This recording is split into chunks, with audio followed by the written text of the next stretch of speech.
I should have trusted my gut feeling.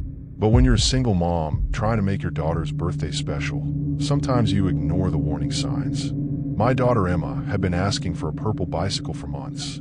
She was turning 8, and all her friends had bikes. We'd walk to the park, and she'd watch them ride around while she sat on the swings alone. It broke my heart every time. The problem was money. After the divorce, things got tight. I worked 2 jobs just to keep her little apartment. A new bike cost more than I made in a week, and even the used ones at bike shops were too expensive. That's when I found Craigslist. I'd never used it before, but my coworker Sarah told me you could find great deals there. Just be careful, she said. Meet in public places. Bring someone with you. I promised I would. Late one night, after Emma went to bed, I searched for bicycles. Most were too big, too small, or too expensive. Then I found it. Purple bike, perfect for little girl. $30, barely used. Call tonight only. My hand shook as I dialed the number. $30 was all I had saved for Emma's gift. A woman answered. Her voice was soft, almost whisper-like. Hello. Hi, I'm calling about the purple bike. Oh yes, she said. It's beautiful. My daughter loved it so much. Loved? Past tense. There was a long pause. She doesn't need it anymore. Something felt strange about the way she said that, but I pushed the feeling away. Can I see it tomorrow? Tonight will be better. I work during the day. I looked at the clock. It was almost 10. It's pretty late. Please, she said, and I heard something desperate in her voice. I really need it gone tonight. I'll give you the helmet too, and training wheels if you want them. A helmet and training wheels would cost $50 alone. Okay, where do you want to meet? There's a parking lot behind Miller's grocery store on Oak Street. It's well lit. Very safe. I knew that parking lot. It was only 15 minutes from my house, and there were always people around. What time? 11 o'clock. Look for a red car. After I hung up, I felt excited. Emma would be so happy. I'd surprise her first thing in the morning. I should have called Sarah. I should have waited until daylight. But I was so focused on Emma's joy that I ignored every smart thing I knew about meeting strangers. At 10:50, I drove to Miller's. The parking lot was empty except for one car under a streetlight. It was red, just like she said. I parked next to it and got out. The woman was sitting in her car, but I couldn't see her face clearly through the window. She rolled it down as I approached. Are you here for the bike? She asked. Yes. I'm Lisa. Mary, she said after a pause. The bike's in my trunk. She got out slowly. She was tall and thin, wearing a long coat, even though it was warm outside. Her hair hung over her face, and she kept looking around nervously. Are you okay? I asked. Fine, she said quickly. Just tired. Let me show you the bike. She walked to the back of her car and opened the trunk. Inside was the most beautiful purple bicycle I'd ever seen. It sparkled under the streetlight, and the seat had little flowers on it. Emma would love it. It's perfect, I said, reaching for my wallet. Here's the $30. Mary took the money but didn't count it. Help me get it out. As I lifted the bike from the trunk, I noticed something strange. There were other things in there. A pink backpack, small shoes, and what looked like a stuffed animal. Kid stuff. Is this your daughter's too? I asked, pointing to the backpack. Mary slammed the trunk shut so fast I jumped. No, that's nothing. The way she said it made my skin crawl. Where is your daughter now? She's at home, sleeping. But something in her voice told me that wasn't true. The desperate tone from the phone call, the way she needed the bike gone tonight only, the sadness when she said her daughter love. I started backing away from the car. You know what? I changed my mind. I don't need the bike. But you already paid, Mary said, following me. Take it, please. Keep the money. I have to go. No. She grabbed my arm. You have to take it. She would want another little girl to have it. Her grip was strong, and her eyes looked wild. Let go of me. You don't understand, she said, tears starting to fall. I can't keep it. It hurts too much to look at it, but I can't throw it away either. She saved her allowance for months to buy it. That's when I understood. Her daughter wasn't sleeping at home. Her daughter was gone, and this bike was all Mary had left. My fear turned to sadness. I'm sorry for your loss. She let go of my arm and started crying harder. It happened so fast. The doctor said there was nothing they could do. Cancer. She was only 7. I stood there, not knowing what to say. The bike wasn't scary anymore. It was just a mother's way of keeping her daughter's memory alive by giving it to someone who would love it. I'll take care of it, I said gently. My daughter will treasure it. Mary smiled through her tears. Thank you. What's your daughter's name? Emma. Emma, she repeated. That's a beautiful name. I hope she has many happy rides. I put the bike in my car and drove home with tears in my eyes. Not from fear, but from sadness for a mother who lost everything and was trying to find a way to heal. The next morning, Emma screamed with joy when she saw the bike. She rode it every day until she outgrew it. When that happened, I knew exactly what to do. I put back on Craigslist, because sometimes the scariest stories aren't about monsters or ghosts. Sometimes they're about real people dealing with real loss, trying to find hope in the darkness. And sometimes, helping them is the most human thing you can do. I should have asked more questions, but when you're 19 and broke, with college bills piling up, you don't always think straight. My name is Jessica, and I was looking for a babysitting job. I've been checking Craigslist every day for weeks, but everything was either too far away or paid too little. Then I found the perfect listing. Babysitter needed for sweet 6-year-old girl. Great pay. Weekends only. Must stay overnight. Call Sarah. The pay was amazing. More than I made in a whole week at my part-time job. I called right away. A woman answered on the first ring. Hello. Hi. I'm calling about the babysitting job. Oh, wonderful. Her voice sounded tired but happy. I'm Sarah. I really need help with my daughter Emma. She's 6, very well behaved. That sounds perfect. When would you need me? This Saturday night. I work the night shift at the hospital. I'm a nurse. You'd watch Emma from 7 until I get home Sunday morning. It sounded normal. A single mom, working hard to take care of her kid. I felt good about helping her. What's your address? I asked. She gave me directions to a house on Maple Street. It's the blue house with white shutters. Very quiet neighborhood. Emma will probably sleep most of the time. Saturday came, and I drove to the address. The house looked nice from the outside. Clean yard, pretty flowers, just like Sarah had said. I knocked on the door. A woman opened it, blonde hair, wearing scrubs like she really was a nurse. She looked exhausted. You must be Jessica. Thank you so much for coming. She let me inside.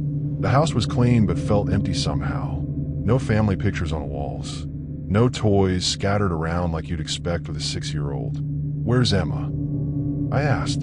Sarah pointed upstairs. She's in her room. She's been quiet today. Sometimes she gets shy around new people. That made sense. Lots of kids were like that. Here's my work number, Sarah said, handing me a piece of paper. Call if you need anything. Emma's bedtime is 8 o'clock. There's food in the fridge for you. After Sarah left, I went upstairs to meet Emma. I knocked softly on the door. Emma? Hi, I'm Jessica. I'm here to watch you tonight. No answer. I knocked again. Emma, can I come in? Still nothing. I opened the door slowly. The room was dark except for a small night light. I could see a tiny shape under the covers on the bed. Emma, are you awake? The shape didn't move. She must be sleeping already, even though it was only 7:30. I went back downstairs and made myself a sandwich. Maybe Emma would wake up later and we could play games or watch a movie. But she never did. At 8 o'clock, I went upstairs again. Emma, do you need anything? No response.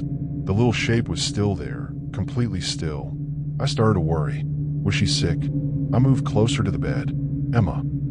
I gently touched what I thought was her shoulder. It was hard and cold. My heart started beating fast. I turned on the light. It wasn't Emma. It was a pile of blankets, shaped like a small person. I ran downstairs and called Sarah's work number. A man answered. City Hospital. Hi. I need to speak to Sarah. She's a nurse there. Sarah who? I don't know her last name. She's blonde, works the night shift. We don't have anyone named Sarah working nights.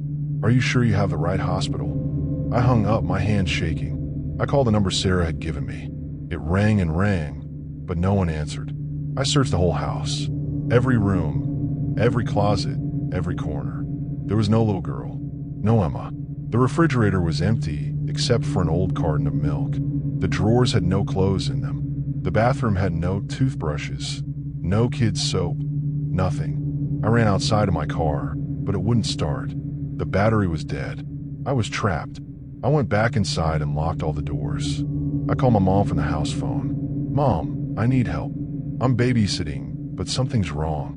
What do you mean? The kid doesn't exist. I think someone tricked me. I gave her the address, and she said she'd come right away. Then I sat in the living room, waiting and trying not to panic. That's when I heard the footsteps upstairs. Slow, careful footsteps, like someone trying not to make noise. I grabbed a kitchen knife and crept up the stairs. The footsteps stopped. I checked every room again. Empty. Then I heard them downstairs. I ran down but saw nothing, just the sound of the back door closing. I looked out the window. A man was walking away from the house. He was tall and wearing dark clothes. He got into a car parked down the street and drove away. My mom arrived 20 minutes later with 2 police officers. "Are you Jessica?" One of them asked. "Yes. Someone tricked me. There's no kid here." They searched the house while I told them everything. In the basement, they found rope, tape, and a camera set up in the corner. "You're lucky," the officer said. "This looks like someone was planning to hurt you." Later, they told me the house was empty. It had been for sale for 3 months. Someone had been using it to trick people. They never caught the fake Sarah or the man I saw, but they found other ads on Craigslist: babysitting jobs, house-sitting jobs, pet-sitting jobs. All fake, all designed to get young people alone in empty houses. I never answered another Craigslist ad, and I always tell people, if a job sounds too good to be true, it probably is. Sometimes the scariest monsters aren't ghosts or demons. They're real people with bad plans, hiding behind fake smiles and fake stories. Trust your gut, ask questions, and never, ever go anywhere alone without telling someone exactly where you'll be. Because the person who seems to need help the most might be the one you need to run from. I never thought helping someone move could be so dangerous. But sometimes, the people who need help the most are the ones you should run from. My name is Mike, and I'm 22 years old. I work at a grocery store during the day, but the pay isn't great. So I look for extra jobs on weekends to make more money. I was checking Craigslist one Saturday morning when I found the perfect job. Need strong person to help move furniture. 1 day only. $200 cash. $200 for 1 day. That was more than I made in 3 days at the store. I called the number right away. A woman answered. She sounded older, maybe in her 50s. "Hello. Hi. I'm calling about the moving job." "Oh, thank goodness," she said. "I'm Mrs. Patterson. I really need help moving some heavy furniture to my new apartment." "That sounds great. When do you need me?" "Today, if possible. I know it's short notice, but the moving truck is coming tomorrow morning." I didn't have any plans, so I said yes. She gave me an address on the other side of town and said to come at 2 o'clock. "Just so you know," she added, "I live alone. My husband passed away last year. I'm moving to a smaller place."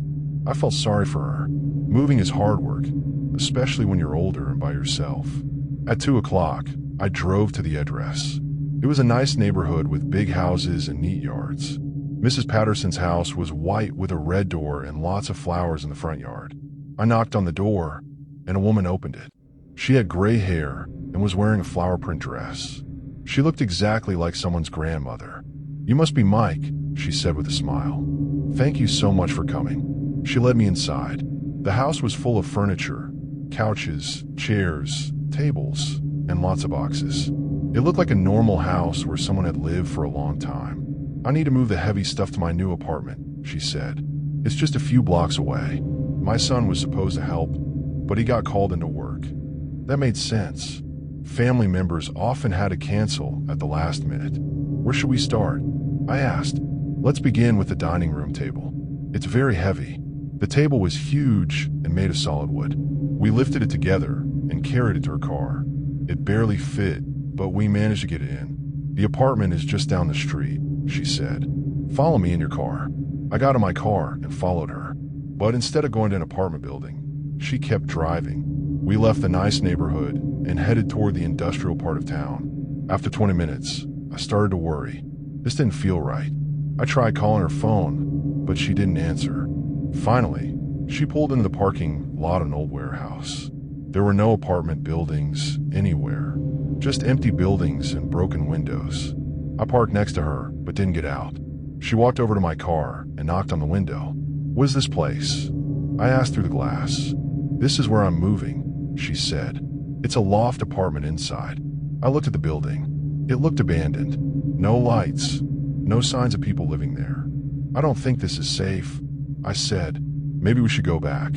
Her face changed. The nice grandmother smile disappeared, and she looked angry. "Get out of the car," she said. "We have work to do." "No, I'm leaving." I started my car, but she stood in front of it, so I couldn't drive away. "Help!" she screamed suddenly. "Help me. This man is trying to hurt me." But there was no one around to hear her. We were alone in an empty parking lot. That's when I saw two men come out of the warehouse. They were big and looked mean. They walked toward my car. My heart started beating fast. This was a trap. Mrs. Patterson wasn't a nice old lady who needed help moving. She was working with these men to trick people. I honked my horn and drove around her, tires squealing. In my rearview mirror, I saw the men running after me, but I was already too far away. I drove straight to the police station. My hands were shaking as I told the officer what happened. "You're lucky," he said. "We've had 3 other reports this month. People answer ads for moving jobs, cleaning jobs, yard work. They all get led to that same warehouse. What happens to the people who don't get away?" The officer's face got serious. "We're still looking for 2 missing persons. Both answered similar ads. They never caught Mrs. Patterson or the men. The warehouse was empty when police searched it, but they found rope, tape, and other things that showed bad people had been using it. I never answered another Craigslist ad. A few weeks later, I saw a new ad on Craigslist. Need help moving furniture. $200 cash. 1 day only. It was the same words, the same pay, just a different phone number.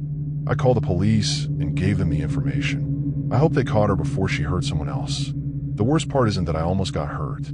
It's knowing that somewhere out there, a fake grandmother with a flower dress is still looking for her next victim. She picks people who need money, people who are trying to help. She uses their kindness against them. Now when I see an older person who needs help, I want to help them. But I also remember that sometimes the people who look the safest are the most dangerous. Trust your gut. And never, ever go to a second location with someone you don't know. Because the person asking for help might be the one you need to run from. My name is Sarah, and I was 23 when this happened. I had just moved to a new town for college, and money was really tight. I was living in a tiny apartment and eating cheap noodles every day. I needed a job badly, so I started looking on Craigslist for quick ways to make money. That's when I saw the ad. Need help organizing basement. Easy work, good pay. Must be available evenings. Contact Mrs. Chun. The pay was $50 for just 2 hours of work. That was more money than I had seen in weeks. I called the number right away. Mrs. Chin's voice was soft and sweet, like a grandmother's. She said she lived alone in a big house and just needed someone young and strong to help move boxes in her basement. She gave me her address and asked me to come over that Friday night at 8 o'clock. "Come to the back door," she said. "The front door sticks, and I don't like to use it." Friday night came, and I drove to her house. It was an old 2-story home on a quiet street with no streetlights. Most of the houses around it looked empty. I parked in a driveway and walked to the back door. Mrs. Chun answered before I could even knock. She was a small woman, maybe 70 years old, with white hair and kind eyes behind thick glasses. She wore a flower print dress and smiled warmly at me. "Sarah, you're right on time. Please come in." The kitchen was old but clean. It smelled like tea and cookies. Mrs. Chun handed me an envelope with $50 inside. "Here's your payment, dear. I always pay first. It's only fair." She led me to a door that opened to wooden stairs going down into darkness. She flipped a light switch, and a single bulb lit up a small basement. I could see cardboard boxes stacked everywhere. "I just need you to move these boxes from one side to the other," she said. "I'm too old to do heavy lifting. I'll be upstairs making tea if you need anything." It seemed easy enough. I went downstairs and started moving boxes. They weren't very heavy, mostly filled with old books and clothes. But as I worked, I started to notice something strange. Some of the boxes had names written on them in black marker. Names like Tommy, Jessica, Mike, and Anna. Each box also had a date from the past few years. I thought maybe these were things that belonged to her grandchildren or family members. But then I found something that made my heart beat faster. In one box labeled Tommy, I saw a wallet. Inside the wallet was a driver's license with a picture of a young man about my age. The name on the license was Thomas Wright, and the address was in our town. I opened another box labeled Jessica 2020. Inside was a purse with a phone still in it. The phone was dead, but I could see it was an iPhone with a cracked screen. There was also a student ID card for someone named Jessica Martinez. My hand started shaking. Why would Mrs. Chun have these personal things? And why were they in boxes with dates? I heard footsteps upstairs. Mrs. Chun was walking around the kitchen, humming softly. I quickly put everything back and moved a few more boxes, trying to act normal. But my mind was racing. I decided to look in one more box. This one was labeled Anna 2021. Inside, I found a necklace, a set of car keys, and a small notebook. I opened the notebook and saw writing that said, Day 1, answered ad on Craigslist. Mrs. Chun seems nice. Just moving boxes for $50. The next page said, Day 2, something's wrong. She won't let me leave. Says I need to finish the job first. The last entry said, Day 3, try to call for help, but my phone is dead. The back door is locked. I think she's been putting something in the tea. I dropped the notebook and ran to the stairs. At the top, I tried to open the door, but it wouldn't budge. I pushed and pulled, but it was locked from the outside. Mrs. Chun. I called out. The door is stuck. Her voice came from right outside the door. Oh, don't worry about that, dear. You just need to finish moving all the boxes first. Then you can come up. But I need to go home now. I have school tomorrow. Just a few more boxes, Sarah. You're doing such good work. I pounded on the door. Let me out. Let me out right now. Her footsteps walked away from the door. I heard her humming again, like nothing was wrong. I looked around the basement desperately.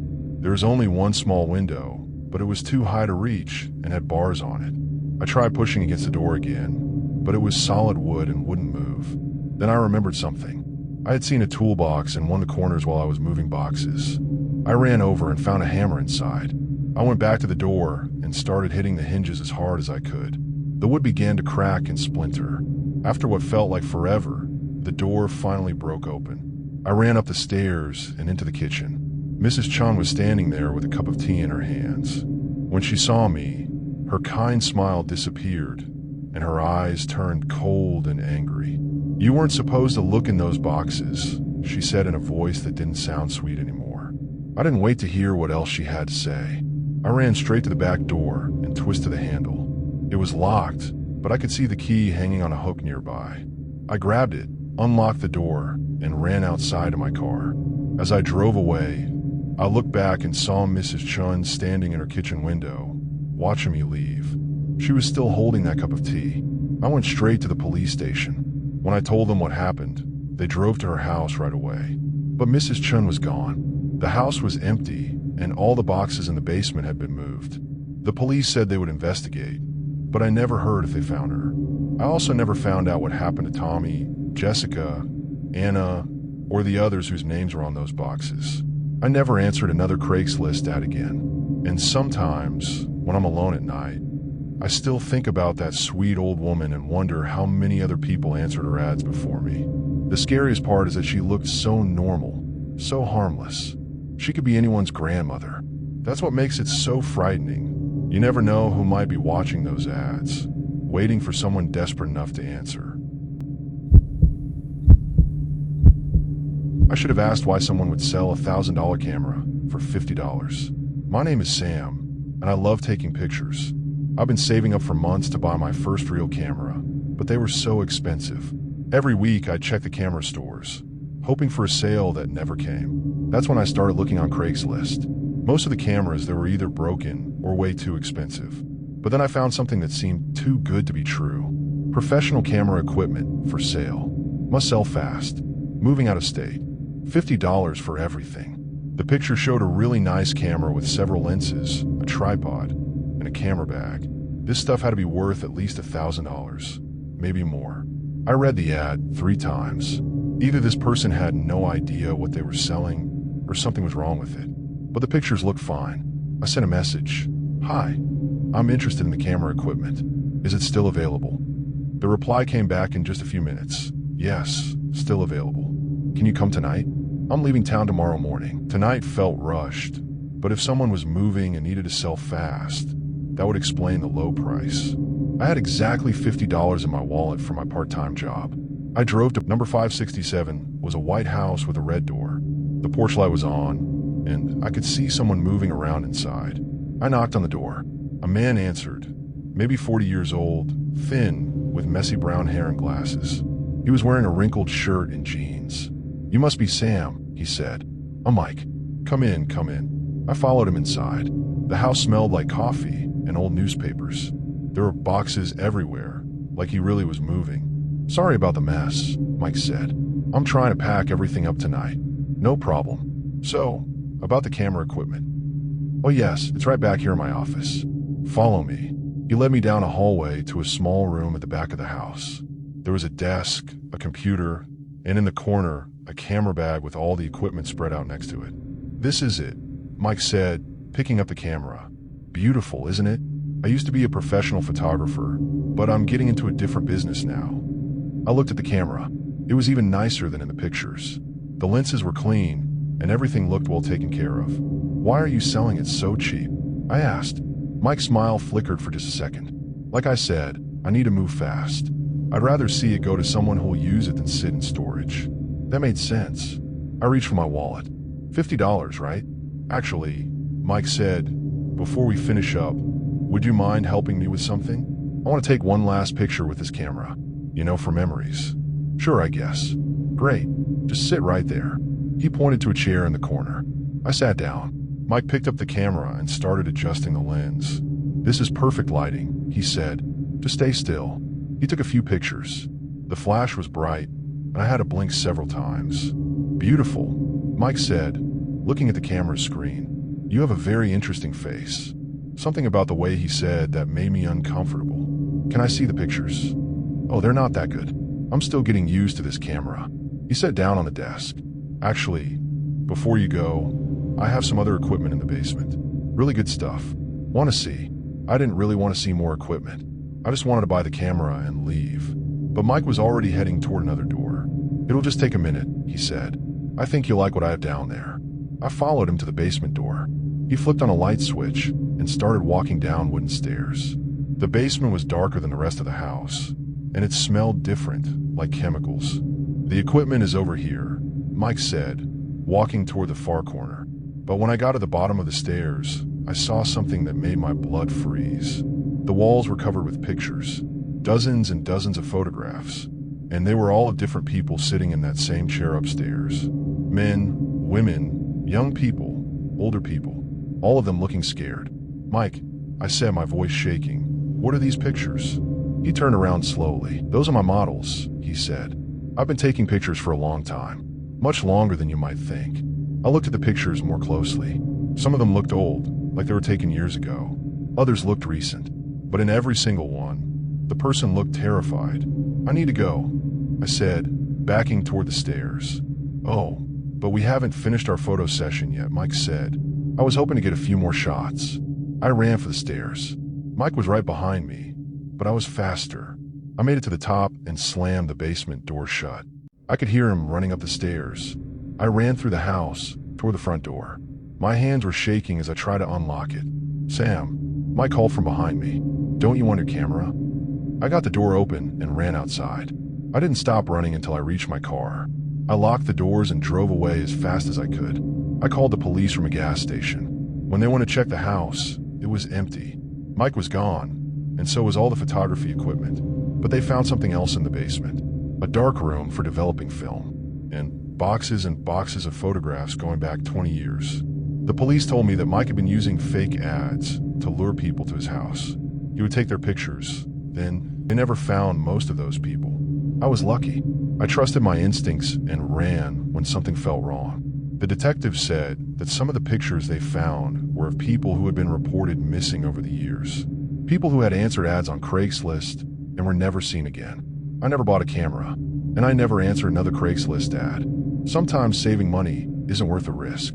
Now, when I see a deal that's too good to be true, I remember those pictures on Mike's wall, and I remember how close I came to becoming one of them.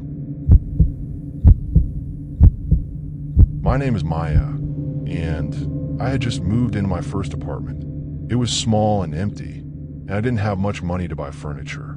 My mom suggested I check the free section on Craigslist. People gave away good stuff all the time. I scrolled through the listings for hours. Most of it was junk, broken chairs, old mattresses, things I didn't want. But then I found something perfect. Free dining table and chairs. Good condition. Must pick up today. Moving tomorrow. The picture showed a beautiful wooden table with 4 matching chairs. It looked like something that would cost hundreds of dollars in a store. And it was free. I sent a message right away. Hi, I'm interested in the dining set. Can I pick it up this evening? Yes, perfect timing. I'm Linda. Address is 429 Ridge Road. Come anytime after 6 p.m. I'll be home. I borrowed my friend's pickup truck and drove to Ridge Road around 7 p.m. It was a quiet street with older houses and big yards. Number 429 was a 2-story house with white shutters and a neat front garden. I knocked on the door. A woman answered, maybe 50 years old, with short gray hair and a friendly smile. She was wearing a flower dress and an apron. You must be Maya, she said. I'm Linda. Come in, come in. The table is right this way. I followed her inside. The house smelled like fresh cookies and clean laundry. Everything was perfectly neat and organized. Are you sure you want to give this away? I asked when I saw the table. It's beautiful. Linda's smile got a little sad. My husband and I bought it 20 years ago, but he passed away last month, and I'm moving to a smaller place. That made sense. I felt bad for her, but I was also excited about the table. I brought a friend to help me move it, I said. He's waiting in the truck. Oh, that's wonderful. But before you take it, would you like to see the rest of the dining room? I have some other pieces I'm giving away too. Sure. She led me through a doorway into a larger room. There was a china cabinet, a sideboard, and more chairs around a bigger table. This is all beautiful, I said. Thank you. My husband was very proud of this room. Linda walked over to the china cabinet and opened it. Would you like to see his collection? Inside were dozens of small figurines. They looked like people, men, women, children, all different ages and sizes. They were incredibly detailed, almost like tiny sculptures. These are amazing, I said. Did your husband make them? In a way, Linda said. He was very talented with his hands. I looked closer at the figurines. Something about them seemed strange. They looked too real, too perfect. And their faces, they all looked scared. Linda, I said slowly, what are these made of? She closed the cabinet door. Oh, just clay and things. He had his own special method. I was still staring at the cabinet when I noticed something else. On the wall behind the table were photographs. Lots of them. And they were all of different people sitting at the dining table I was supposed to take home. Who are these people? I asked. Linda looked at the photos. Oh, those are all the people who've come to pick up furniture over the years. I like to take pictures to remember them by. My stomach started to feel sick. Over the years. Oh yes, I've been giving away furniture for a long time. People are always so grateful. I looked at the photos more carefully. There were dozens of them. Men, women, young people, older people, all sitting at the same table, all smiling at the camera. But something about their smiles looked wrong. Forced. I should go get my friend, I said, backing toward the door. Oh, but you haven't seen the best part yet, Linda said. Would you like to meet my husband? I thought you said he died. Well, in a way he did, but he's still here with me. Would you like to see? That's okay, I said. I really should go. Nonsense. You came all this way. Let me show you something special. She walked over to a door I hadn't noticed before. It was painted the same color as the wall, almost hidden. She opened it and gestured for me to look inside. It was a small room, like a closet, and sitting in a chair was a man. He was perfectly still, perfectly quiet. His eyes were open, but they weren't looking at anything. This is my husband, Robert, Linda said proudly. Isn't he handsome? He'll never leave me now. I couldn't breathe. The man in the chair looked real, but something was terribly wrong with him. He wasn't breathing. He wasn't moving. He was just sitting there like a statue. Linda, I whispered, what'd you do? I preserved him, she said simply, just like he taught me to do with all his little figurines. He was so good at it, and now I can do it too. I looked back at the china cabinet. Those weren't figurines. They were people. Real people who had been shrunk down and turned into decorations. All those people in the photos, I said, my voice shaking. Where are they? Linda smiled. Oh, they're all still here. They're part of my collection now, just like you're going to be. I ran. I didn't think, I just moved. I pushed past Linda and ran toward the front door. She was right behind me, but I was faster. I burst through the front door and ran to the truck. My friend saw me coming and already had the engine running. Drive, I screamed as I jumped in. Drive now. We sped away, and I didn't look back. I moved to a different city the next week. I bought my furniture from a regular store, even though it cost more money, and I never answer another Craigslist ad. Sometimes I still think about those photos on Linda's wall. All those people who just wanted free furniture. People like me who thought they were getting a good deal. I wonder how many of them are still sitting in that china cabinet somewhere, turned into tiny decorations in Linda's sick collection. And I wonder what would have happened if I hadn't run when I did. Some deals are too good to be true, and some people are too dangerous to trust. I should have trusted my gut when she knew my address before I gave it to her. My name is Alex, and I was trying to sell my old guitar. It was a black electric guitar I'd bought in college, but barely played anymore. Nothing fancy, but it was in good shape and worth maybe $300. I've been saving up for a new laptop, so I decided to post it on Craigslist. I took some pictures and wrote a simple ad. Electric guitar for sale. Great condition. $300. Serious buyers only. The responses started coming in right away. Most people wanted to lowball me, or seemed like they weren't really interested. But then I got a message from someone named Sarah. Hi, I saw your guitar ad. I'm very interested. I play in a band, and this looks perfect. Can we meet tonight? Her message seemed normal enough. I wrote back, sure. Where do you want to meet? How about your place? I live pretty far away, and I'd rather not drive across town twice if the guitar isn't what I'm looking for. I hesitated. I didn't usually let strangers come to my apartment, but I lived in a safe neighborhood, and it was just one person. Plus, $300 would really help with the laptop fund. Okay, I replied. I'm at 1247 Oak Street, apartment 4B. How's 7 p.m.? Perfect. See you then. That evening, I cleaned up my apartment a little and got the guitar ready. At exactly 7 p.m., there was a knock on my door.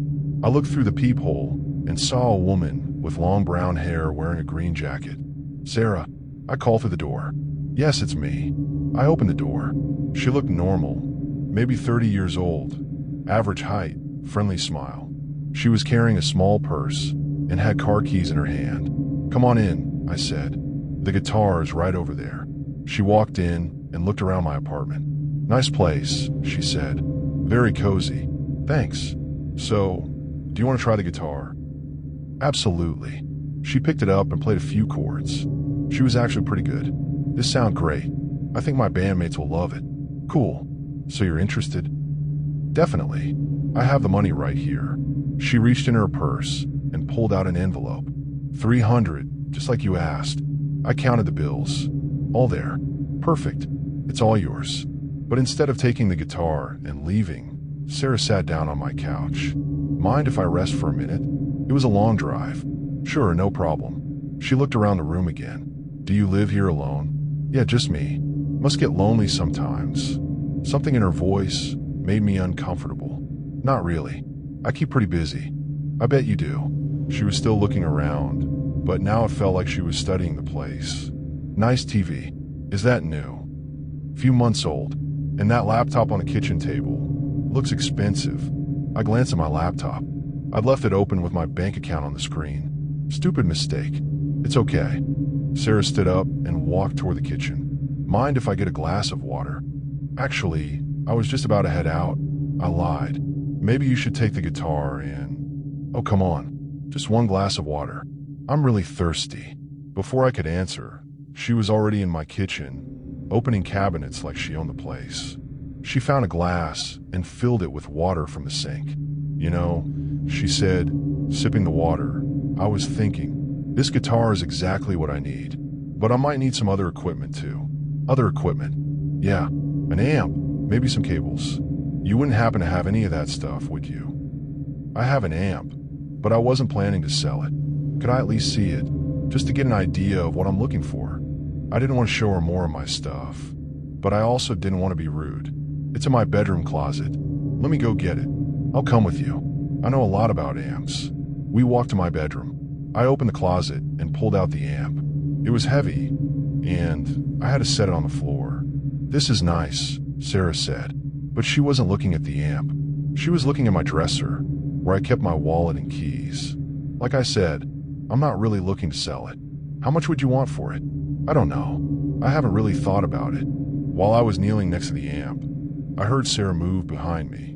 When I turned around, she was holding my wallet. Hey, I said, standing up fast. What are you doing? Just looking, she said calmly. You have a lot of cash in here. Put that down. Right now. Or what? The friendly woman who had knocked on my door was gone. This person staring at me had cold, calculating eyes. I think you should leave, I said, trying to keep my voice steady. I don't think so. She opened my wallet and started counting the bills. Looks like you have about $200 here, plus whatever you have in that bank account I saw on your laptop. My heart was pounding.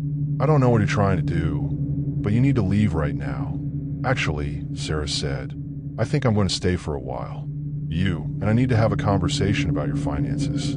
She walked toward my bedroom door and closed it. Then she turned the lock. You're going to help me access your bank account, she said, and then we're going to take a little trip to the ATM. I looked around the room. The only window was on the far wall, and we were on the 4th floor. My phone was in the living room. I was trapped. Please, I said, just take the cash and go. I won't call the police. Oh, I know you won't call the police, Sarah said, because you're going to be with me. That's when I realized this was never about buying a guitar. The whole thing was a setup. She'd probably been watching the apartment building, figuring out who lived alone, who might have money. How did you know my address? I asked suddenly. She smiled. You think I got it from your Craigslist ad? I've been watching you for weeks. I know when you come home from work, when you go to the grocery store, when you're alone. My blood went cold. You've been stalking me. I've been preparing.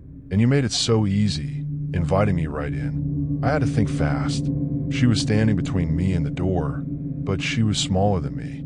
If I could get past her. Look, I said, let me just get my laptop and we can figure this out. Good. You're being smart. I started walking toward the door, but as I got close to her, I suddenly pushed her as hard as I could. She stumbled backward, and I grabbed the door handle. Locked. I'd forgotten she'd locked it. I fumbled with the lock while Sarah got back on her feet. Finally, it clicked open. I ran through the apartment toward the front door. Help! I screamed as loud as I could. Help me! I could hear Sarah running behind me. I reached the front door and yanked it open. My neighbor from across the hall was standing right there with a confused look on his face. Call the police, I shouted. Right now. I ran past him toward the stairs. Behind me, I heard Sarah's footsteps stop. By the time the police arrived 10 minutes later, she was gone. They found her car parked 2 blocks away. It was stolen. They never found Sarah. My name is Jake, and I was broke. Not just low on cash, completely broke. My roommate had moved out 2 weeks ago, taking half the furniture and leaving me with the full rent. I had maybe 3 days before my landlord would start knocking, and my job at the pizza place barely covered food. That's when I saw the Craigslist ad. Need strong person for moving help. Saturday morning. Easy work. Cash payment. $200 for 4 hours. $200 for 4 hours. Most moving gigs paid maybe $60 for the whole day. But I wasn't in a position to ask questions. I needed that money. I sent a quick message. Hi. I'm available Saturday. Strong and reliable. When and where? The reply came back in less than 10 minutes. Perfect. Bring work gloves. Payment ready when you arrive. Thanks, David. Something fell off about getting paid before working, but maybe this David guy had been burned by no-shows before. Rich people did weird things sometimes. Saturday morning came gray and cold. I drove to 842 Maple Street and found a big 2-story house with white shutters and a perfectly mowed lawn. A black SUV sat in the driveway, next to a large moving truck. This looked legit. I knocked on the front door, and a man answered immediately, like he'd been waiting right there. He was maybe 40, average height, wearing a baseball cap and work clothes. "You must be Jake," he said, smiling. "I'm David. Ready to work?" "Absolutely," I said. He handed me an envelope. "Your payment, as promised." I opened it. 10 $20 bills. Real money. "Wow, thanks. You really didn't have to pay me first." "I like to treat people right," David said. "Come on, let me show you what we're moving." He led me inside. The house was almost empty. Just a few boxes scattered around, and some furniture covered with white sheets. It smelled like cleaning supplies and something else I couldn't place. "Most of the heavy stuff is in the basement," David said, pointing to a door near the kitchen. "We need to get it up and into the truck." I followed him down wooden stairs into a finished basement. It was darker down there, lit by just a few bare bulbs. Along the walls were several large, heavy-looking boxes and what appeared to be furniture wrapped in plastic. "This is a lot of stuff," I said. "Are you sure it's just the two of us?" "Should be fine," David said. "We'll take our time. No rush." I walked over to the first box. It was taped shut and surprisingly heavy when I tried to lift it. "What's in here?" "Books," David said quickly. "Lots of books. You know how heavy those can be." I nodded, but something didn't feel right. The box didn't sound like books when I shifted it. It was too quiet, too solid. "Let's start with the smaller items," David said. "Work our way up to the heavy stuff." For the next hour, we carried boxes upstairs. They were all sealed tight, and David always gave quick answers when I asked what was inside. Dishes, clothes, old papers, but none of them sounded or felt like what he said they were. When we took a water break, I noticed something strange.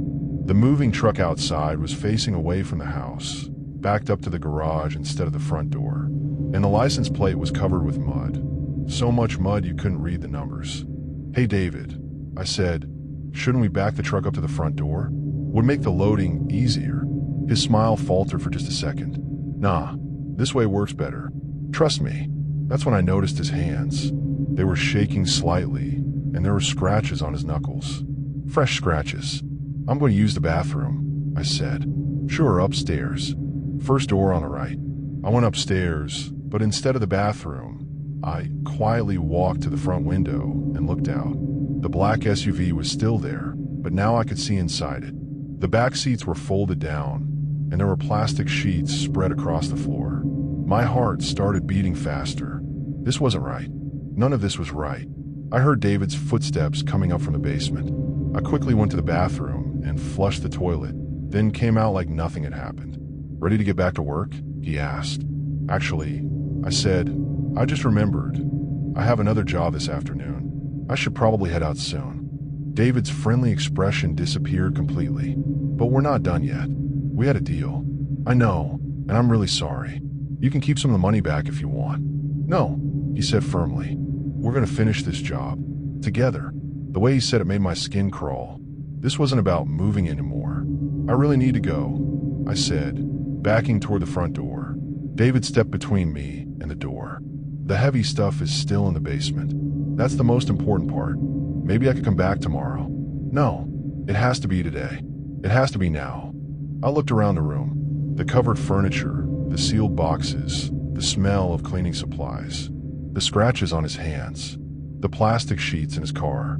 "What exactly are we moving, David?" He stared at me for a long moment. Then he smiled again, but it wasn't friendly anymore. "Why don't you come back downstairs? I'll show you." Every instinct in my body screamed at me to run. The front door was right there, just a few steps away, but David was blocking the path. "Actually," I said, pulling out my phone, "I just got a text from my mom. Family emergency. I really have to go right now."